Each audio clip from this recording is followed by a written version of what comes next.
Hello my dear students, मैं Shakir sir एक बार फिर से आप सभी बच्चों का 11th क्लास की केमिस्ट्री में वेलकम करता हूं। बच्चों, लास्ट क्लास में हमने थर्मोडायनेमिक्स के अंदर पाथ फंक्शन और स्टेट फंक्शन के बारे में पढ़ा था। तो मैंने आपको बताया था कि हीट और वर्क दो ऐसी क्वांटिटी हैं जो कि पाथ फंक्शन होती है। तो एक्चुअल में हीट और वर्क जो है is the form of energy. तो आज हम इस क्लास के अंदर हीट के बारे में स्टडी करेंगे और नेक्स्ट क्लास के अंदर हम वर्क के बारे में स्टडी करेंगे। तो स्टार्ट करते हैं। हीट जिसे हम Q से रिप्रेजेंट करते हैं। तो heat is the form of energy and work is the form of energy।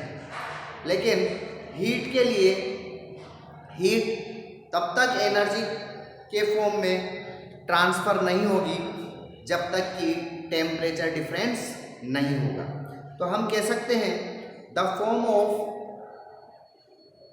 Transfer of energy, the form of transfer of energy, the form of transfer of energy when temperature is difference between system and surrounding। तो जब भी system और surrounding के बीच में temperature difference पैदा होता है, तो due to this temperature of difference energy का ट्रांसफर जिस फॉर्म में होता है उसे हम हीट नाम देते हैं। तो heat is the form of transfer of energy when temperature difference is obtain in between system and surrounding. तो यहाँ हम अगर हीट का अगर हम एसआई सिंपल एसआई यूनिट की बात करते हैं तो यूनिट ऑफ हीट या तो हम जूल में मेजर करते हैं या तो हम कैलोरी में मेजर, किलो कैलोरी में हम इसको मेजर करते हैं। यहाँ हम इसका कन्वर्जन भी कर सकते हैं। 1 calorie is equal to 4.2 joule. इस फॉर्मूले से हम कैलोरी को जो है वो जूल में कन्वर्जन कर सकते हैं। अब आपको एक चीज समझना है, हीट की वैल्यू हम कब पॉजिटिव लेंगे और कब नेगेटिव लेंगे। तो heat is given to the system, heat is given to the system.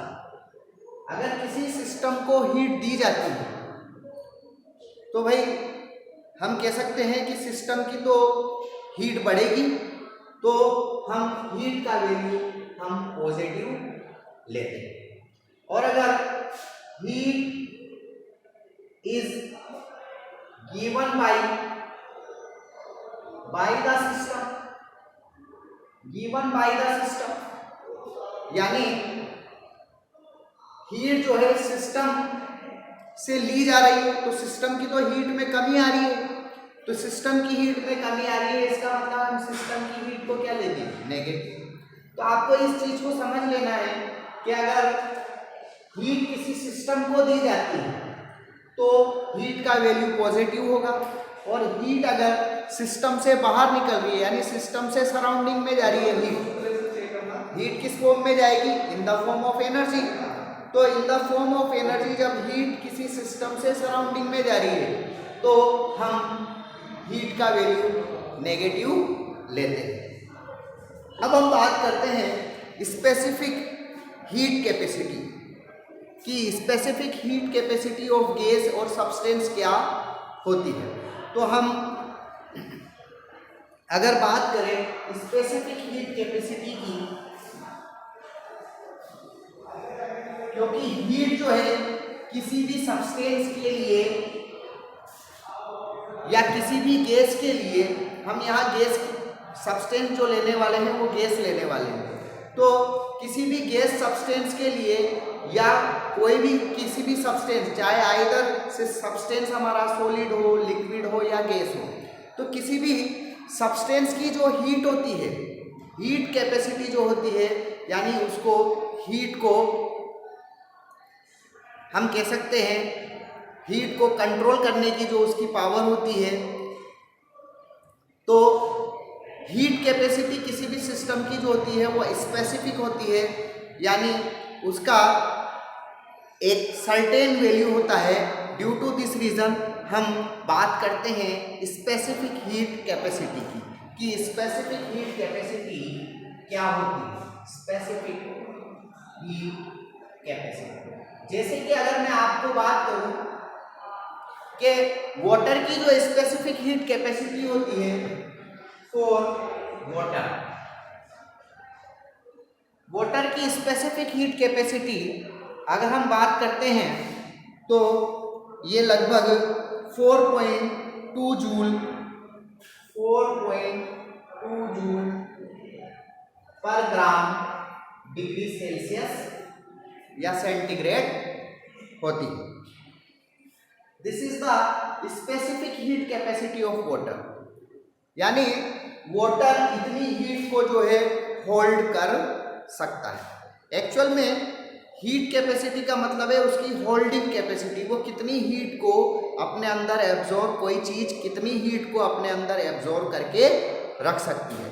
तो वाटर की हीट को होल्डिंग करने की जो कैपेसिटी है वो 4.2 जूल पर ग्राम डिग्री सेल्सियस होती है। अब जब हम स्पेसिफिक हीट कैपेसिटी की बात करते हैं तो स्पेसिफिक हीट कैपेसिटी किसी भी सब्सटेंस की स्पेसिफिक वैल्यू होती है। स्पेसिफिक वैल्यू यानी एक सर्टेन वैल्यू, किसी भी सब्सटेंस का ही स्पेसिफिक हीट जो है वो एक सर्टेन वैल्यू होती है। तो यहाँ किसी भी सब्सटेंस की जो सर्टेन वैल्यू जिसे हम उसकी स्पेसिफिक हीट कैपेसिटी नाम देते हैं, तो यहाँ ये स्पेसिफिक वैल्यू जो है या तो कांस्टेंट टेम्परेचर पर होती है या तो कांस्टेंट प्रेशर पर होती है। तो हम बात करते हैं यहाँ पर स्पेसिफिक हीट कैपेसिटी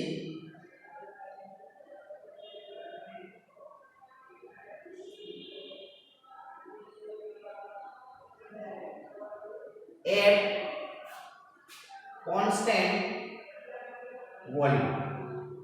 अगर हम स्पेसिफिक हीट कैपेसिटी की बात करते हैं कांस्टेंट वॉल्यूम, तो एक्चुअल में स्पेसिफिक हीट कैपेसिटी को हम C से रिप्रेजेंट करते हैं और C is equal to Q upon M delta T। अगर हम डेफिनेशन देने चाहते हैं तो M is equal to mass of substance, और चूंकि हमारा सब्सटेंस गैस है तो हम मास ऑफ गैस लिख देते हैं। मास ऑफ गैस हम लेते हैं 1 gram mass of gas. Delta T change in temperature या रेज द टेम्परेचर, तो 1 डिग्री सेल्सियस। तो हम कह सकते हैं कि स्पेसिफिक हीट कैपेसिटी क्या होती है, the amount of heat is required to raise 1 degree Celsius temperature of 1 gram of any substance. तो specific heat capacity is the amount of heat which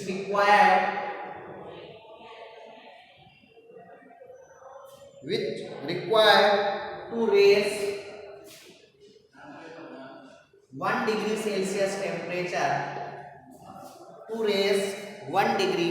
Celsius temperature, of 1 gram of any substance. यानी हम किसी भी substance का temperature 1 degree centigrade rise करते हैं, किसी 1 ग्राम substance, किसी भी 1 ग्राम सब्सटेंस का जब हम टेम्परेचर 1 डिग्री सेंटीग्रेड राइज करते हैं तो जितनी अमाउंट ऑफ हीट उसको रिक्वायर्ड होती है that is called as a specific heat capacity.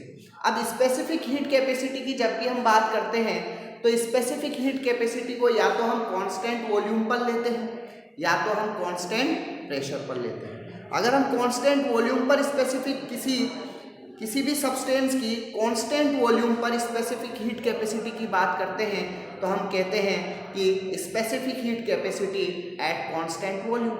और अगर हम किसी भी सब्सटेंस की स्पेसिफिक हीट कैपेसिटी की बात करते हैं एट कांस्टेंट प्रेशर तो हम कहते हैं specific heat capacity of constant pressure. तो यहाँ स्पेसिफिक हीट कैपेसिटी को हम या तो एक कांस्टेंट वॉल्यूम पर मेजर करते हैं या तो हम एक कांस्टेंट प्रेशर पर मेजर करते हैं। तो किसी भी सब्सटेंस की अगर हमें स्पेसिफिक हीट कैपेसिटी का मेजरमेंट करना है तो या तो हम उसे कांस्टेंट वॉल्यूम पर मेजर करते हैं या तो हम उसे कांस्टेंट प्रेशर पर मेजर करते हैं। इसी तरीके से तो हम यहाँ फॉर्मूला बना देते हैं कांस्टेंट वॉल्यूम पर जब स्पेसिफिक हीट कैपेसिटी लिखी जाती है तो स्पेसिफिक हीट कैपेसिटी को CV, C की जगह हम CV लिखते हैं। C का मतलब specific heat capacity at constant volume. तो CV इज इक्वल टू यहाँ लिखते हैं QV, यानी जो हीट का एक्सचेंज हो रहा है वो कांस्टेंट वॉल्यूम पर हो रहा है, और यहाँ लिख देते हैं M डेल्टा T। इसी तरीके से इसको हम कांस्टेंट प्रेशर पर लिखते हैं तो यहाँ C की जगह कांस्टेंट लगा देते हैं CP, this is constant pressure. तो specific heat capacity at constant CP का मतलब क्या हुआ? Specific heat capacity at constant pressure. CV का मतलब क्या हुआ? Specific heat capacity at constant volume.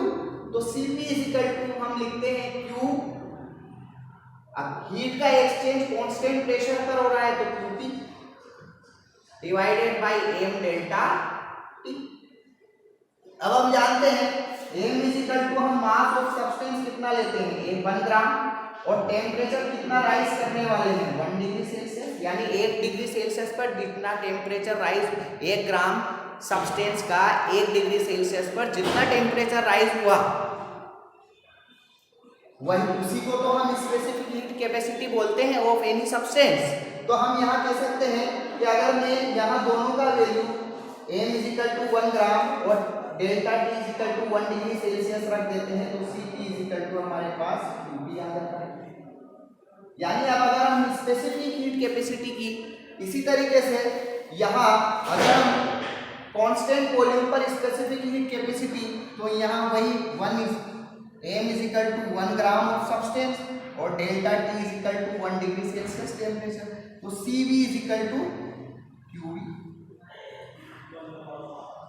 तो इसका मतलब specific heat capacity at constant volume is equal to QV और specific heat capacity at constant pressure is equal to QP। यहां हम एक चीज और समझ सकते हैं, अब हमें स्पेसिफिक हीट कैपेसिटी इसी से हम एक फॉर्मूला और बना सकते हैं कि अगर हमें सर मोलर एक्चुअल में हमारे जो काम की हीट कैपेसिटी होती है वो मोलर स्पेसिफिक हीट कैपेसिटी होती है। तो अब हम बात करते हैं molar specific heat capacity. Molar specific heat capacity कि मोलर स्पेसिफिक हीट कैपेसिटी क्या होती है। तो यहां पर हम कह सकते हैं मोलर हीट ऑफ कैपेसिटी की बात, molar specific heat of capacity की बात करते हैं, हीट ऑफ कैपेसिटी की बात करते हैं, तो हम कह सकते हैं amount of heat is required, amount of heat is required for 1 mole of substance. अब की बार हम 1 ग्राम सब्सटेंस ना लेकर 1 मोल सब्सटेंस की बात करते हैं। तो amount of heat is required for 1 mole of substance to raise 1 degree Celsius temperature, to raise 1 degree Celsius temperature.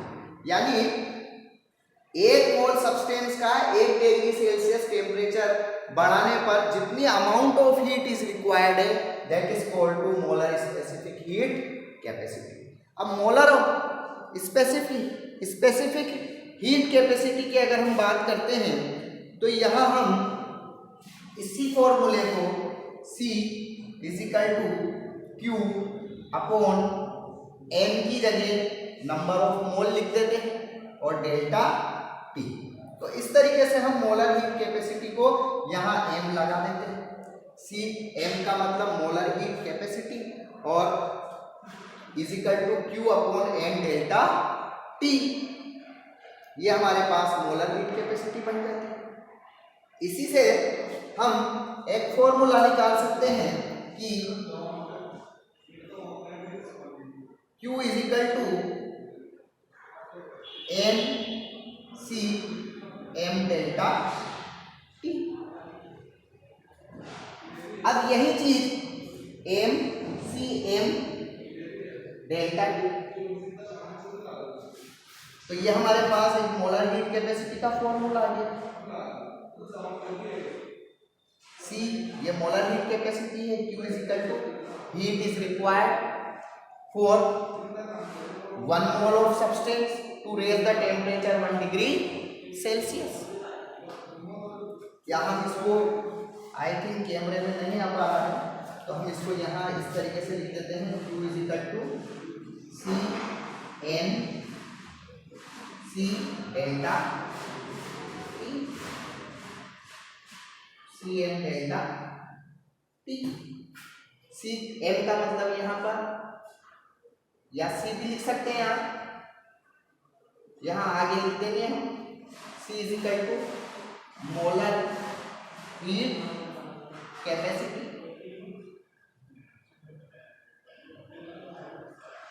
इस चीज को तो हमारे पास एक फॉर्मूला बनता है Q is equal to NC delta T। अब अगर यही मोलर हीट कैपेसिटी अगर हमें कांस्टेंट वॉल्यूम पर बात करनी पड़े, तो हम इसको क्या लिखेंगे, QV। क्या लिखेंगे बच्चों, QV, और यहाँ लिख देंगे NCV डेल्टा T। और अगर यही चीज हमें कांस्टेंट प्रेशर पर बात करना पड़े, तो molar heat capacity NCP delta T। तो ये फॉर्मूले भी हमारे पास बन जाते हैं। ये 2 फॉर्मूले काफी इंपॉर्टेंट है, इसको हम थोड़ा सा ऊपर लिख देते हैं।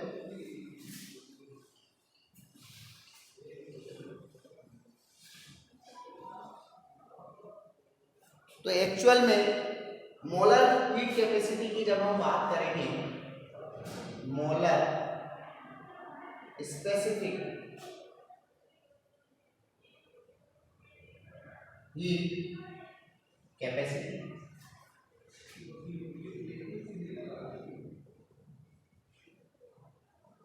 तो मोलर हीट कैपेसिटी का मतलब हुआ, हम जानते हैं हीट कैपेसिटी जो है Q upon M delta T। M यहाँ पर अब की बार M की जगह हम क्या लिख देते हैं, मोलर हीट कैपेसिटी के लिए Q divided by M। M की जगह क्योंकि मोल की बात हो रही है, तो यहाँ N डेल्टा T लिख देते हैं। तो Q इज इक्वल टू मेरे पास NC डेल्टा T, ये आ गया। अब अगर यही चीज सी एम डेल्टा टी आ जाता है। अब यही चीज अगर हम मोलर हीट कैपेसिटी, किसी भी सब्सटेंस की मोलर हीट कैपेसिटी अगर हम कांस्टेंट वॉल्यूम पर पाना चाहते हैं तो दैट इज उसका formula QV is equal to N CV delta T हो जाता है। और अगर हम यही चीज कांस्टेंट प्रेशर पर पाना चाहते हैं, molar heat capacity of any substance at constant pressure, तो QP is equal to NCP delta T, इस तरीके से लिख देते हैं। तो ये दोनों फॉर्मूले हमारे काफी इंपॉर्टेंट फॉर्मूले हैं। इनके थ्रू हम जो है कांस्टेंट वॉल्यूम और कांस्टेंट प्रेशर पर किसी भी सब्सटेंस की मोलर हीट कैपेसिटी को जो है वो फाइंड आउट कर सकते हैं। इसके बाद हम यहाँ एक चीज बात करते हैं, एक्चुअल में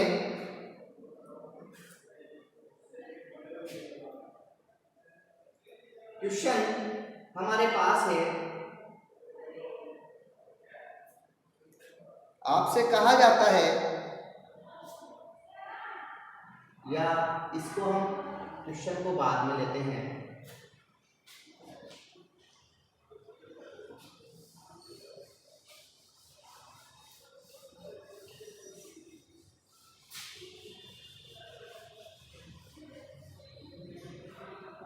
अब यहाँ हम बात करते हैं मेयर रिलेशन कि CP और CV में क्या रिलेशनशिप हमें देखने को मिलता है।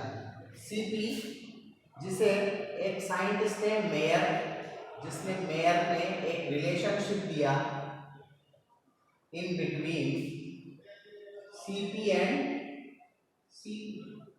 तो CP और CV के बीच में मेयर ने एक रिलेशन दिया कि CP minus CV is equal to R। This is the relationship CP minus CV is equal to R for any substance, किसी भी सब्सटेंस के लिए CP minus CV is equal to R होता है। यहां एक क्वेश्चन आपसे पूछा गया है, नीट के में एक बार इस तरीके से क्वेश्चन पूछा गया कि for N2 gas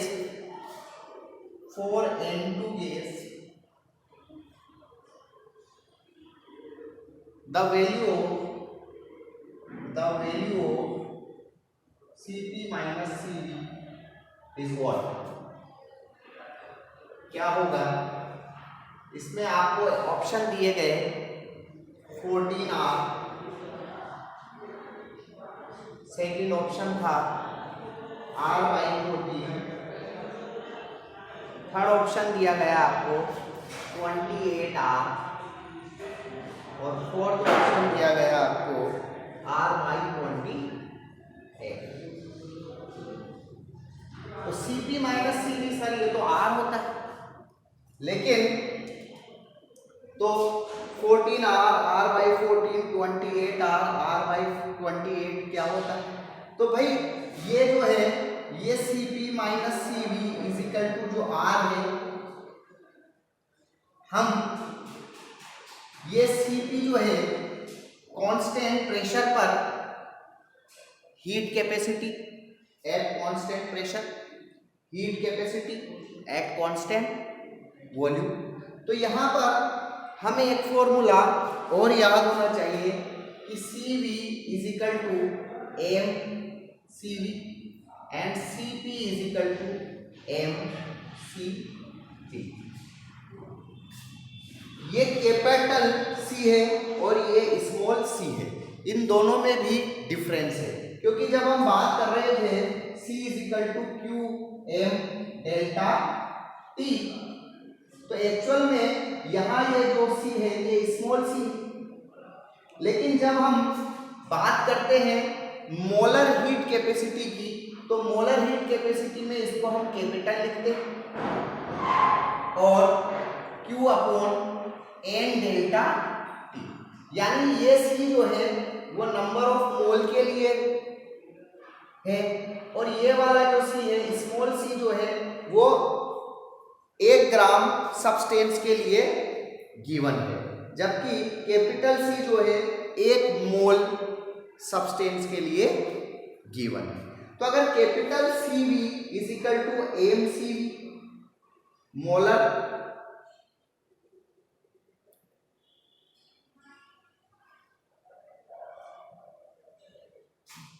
तो यहां हम ये कह सकते हैं, जैसे कि इसको हम एक क्वेश्चन से समझ सकते हैं, एक एग्जांपल से इसको समझने की कोशिश करते हैं।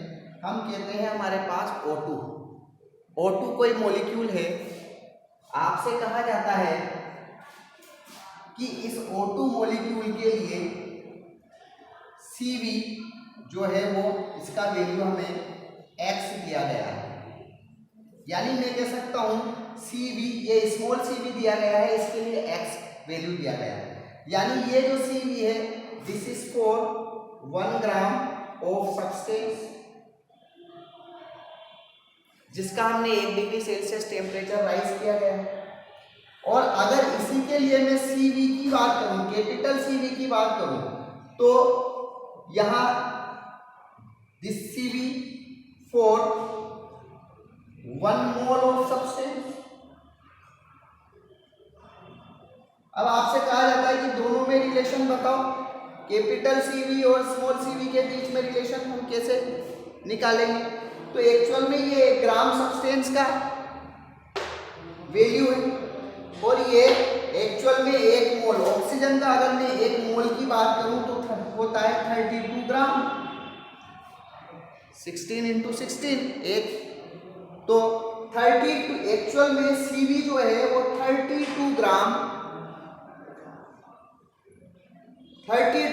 मास ऑफ सब्सटेंस का स्पेसिफिक हीट है एट कांस्टेंट वॉल्यूम। तो यहां हम कह सकते हैं कि अगर हमें CV निकालना है तो हम इसको क्या लिख सकते हैं, M स्मॉल CV, यानी इसको इसके मोलर मास से जब हम मल्टीप्लाई करेंगे तभी तो कैपिटल CV निकल कर आएगा। तो हम यहाँ पर एक रिलेशनशिप इस तरीके से हम इसको समझ सकते हैं कि कैपिटल CV जो होता है कि molar mass into small CV और capital CP is equal to molar mass into small CP। तो यहाँ जब हम इस फॉर्मूले में CP की वैल्यू हम लिख देते हैं CP minus CV is equal to R, तो CP की जगह हम लिख देते हैं MCP और यहां लिख देते हैं MCV is equal to R। M यानी molar mass of N2 gas के मोलर मास की बात करते हैं तो ये आता है हमारे पास 28 ग्राम, तो यहां लिख देते हैं 28 gram CP minus 28 CV is equal to R। Both are small, this is small CP, this is small CV, तो यहाँ 28 कॉमन ले लेते हैं, CP minus CV is equal to R, ये हमें कैलकुलेट करना है।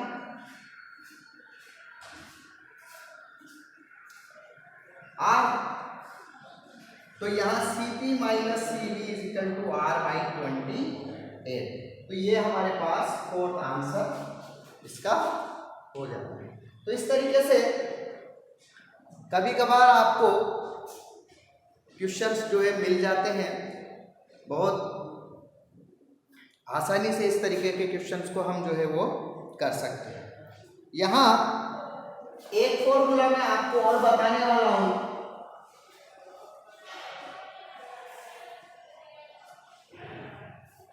That is CV is equal to F/2R।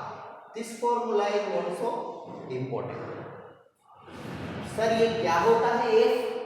तो F की अगर हम बात करें तो F होता है डिग्री ऑफ फ्रीडम।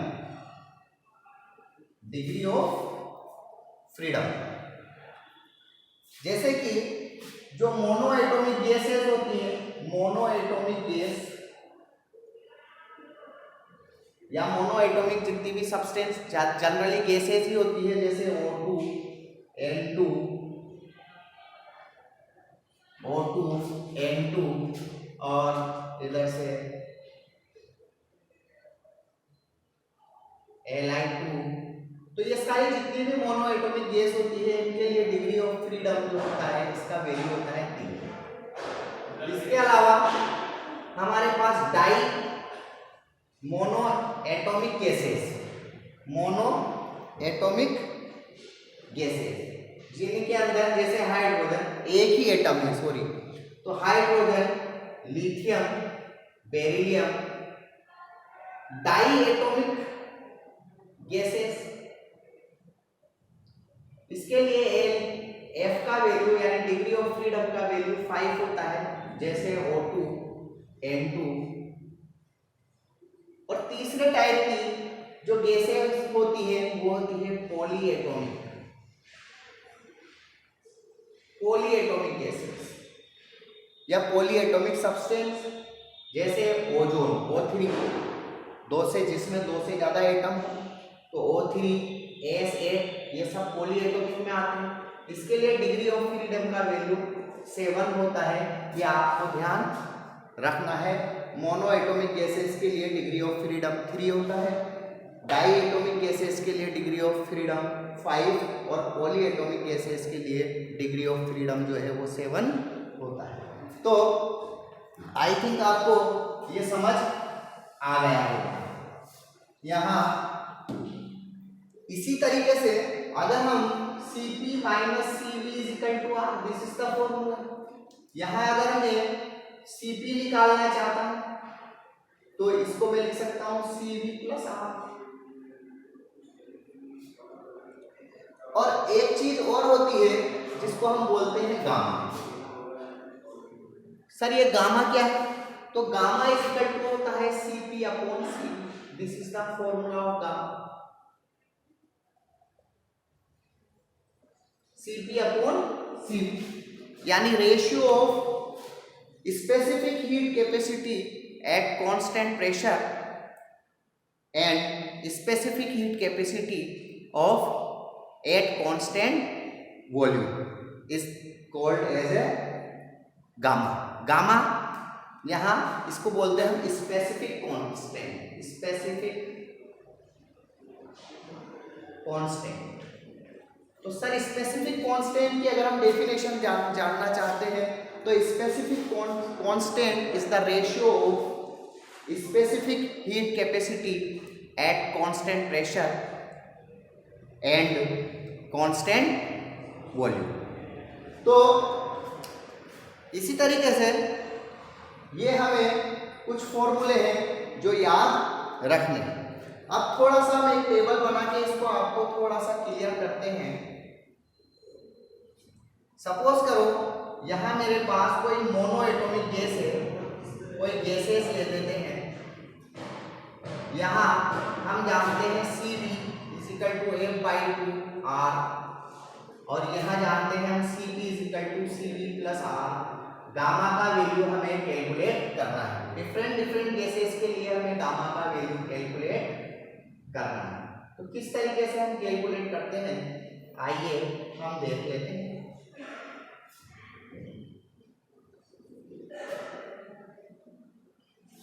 सपोज करो हम सबसे पहले लेते हैं mono atomic gases. Mono atomic gases के लिए Cv का वैल्यू अगर हम निकालें तो मैंने बताया डिग्री ऑफ फ्रीडम जो होता है मोनो एटॉमिक गैसेस के लिए वो 3 होता है, तो यहाँ होगा 3/2R। इसके लिए अगर हम मोनो एटॉमिक गैसेस के लिए Cp का वैल्यू अगर निकालते हैं तो 3/2R। Cp का वैल्यू कितना आएगा? तो यहाँ Cv का वैल्यू क्या रख देंगे 3/2R प्लस R। तो कितना हो जाएगा हमारे पास 3R प्लस 2R यानी 5R/2। ये हो गया हमारे पास 5/2R। इसी तरीके से अगर हमें गामा की वैल्यू चाहिए तो गामा की वैल्यू क्या हो जाएगी हमारे पास Cp divided by Cv। Cp हमारे पास कितना आया 5/2 और 5/2 और 2/3। तो यहाँ हमारे पास ये 5 गामा का वैल्यू आएगा Cp upon Cv is equal to gamma is equal यानी अगर हम इसको निकालें तो 1.2066। इसी तरीके से अगर हम डाई एटॉमिक गैस के लिए, डाई एटॉमिक गैसेस के लिए Cv का वैल्यू निकालना चाहते हैं, तो मैंने बताया डाई एटॉमिक गैस के लिए डिग्री ऑफ फ्रीडम जो है वो 5 होता है, तो ये हो जाएगा 5/2r। ये हो जाएगा हमारे पास 5/2 एंड r, तो 2 कॉमन ले लेते हैं हम, तो यहाँ आ जाता है 5r और ये 2 टाइम 2r, तो 7/2r, ये आ गया हमारे पास 7/2r। इसके लिए हम गामा के वैल्यू कैलकुलेट करते हैं, तो गामा का वैल्यू हमारे पास कितना आता है 5/2 × 2/7, ये 5/7 कितना आया हमारे पास 7/5, तो ये आएगा लगभग 1.3020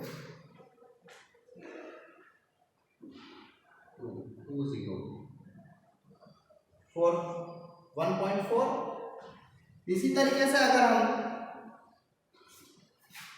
पॉली एटॉमिक गैसेस के लिए,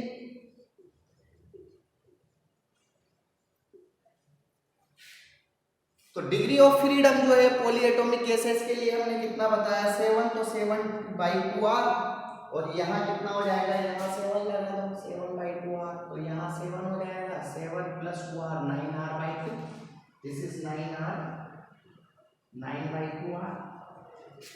और गामा कितना आ जाएगा भाई, तो गामा यानी 7/2 × 2/9 या 9/7, तो 9/7 1.33 के आसपास है। तो इस तरीके से इस फॉर्मूले को याद करके हम मोनो एटॉमिक, डाई एटॉमिक और पॉली एटॉमिक गैसेस के लिए गामा का वैल्यू कैलकुलेट कर सकते हैं। अब आप देखेंगे कि गामा का वैल्यू जो है मोनो एटॉमिक गैसेस के लिए गामा का वैल्यू सबसे ज्यादा है, डाई एटॉमिक के लिए गामा का वैल्यू कम है, और पॉली एटॉमिक गैसेस के लिए गामा का वैल्यू सबसे कम है। तो अगर फॉर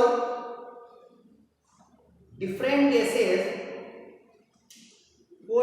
गैसेस हम कह सकते हैं gamma mono atomic greater than gamma di atomic and greater than gamma poly atomic. This is the relationship. तो आज मैंने आप लोगों को हीट का एक कॉन्सेप्ट बताया कि किस तरीके से heat is the form of energy, जबकि सिस्टम और सराउंडिंग के बीच में क्या होना चाहिए, टेम्परेचर का डिफरेंस। और हीट को हम किसी भी सब्सटेंस की जो हीट होती है वो एक स्पेसिफिक वैल्यू होती है, तो इस due to this reason specific heat capacity की हम बात करते हैं।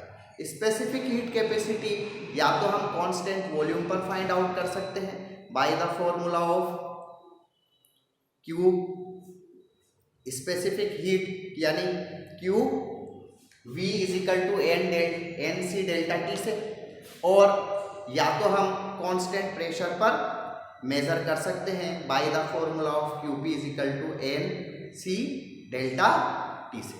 तो आई थिंक आज का ये कॉन्सेप्ट आपको अच्छा लगा होगा। मिलते हैं हम नेक्स्ट क्लास में थर्मोडायनेमिक्स के किस नेक्स्ट एपिसोड के साथ।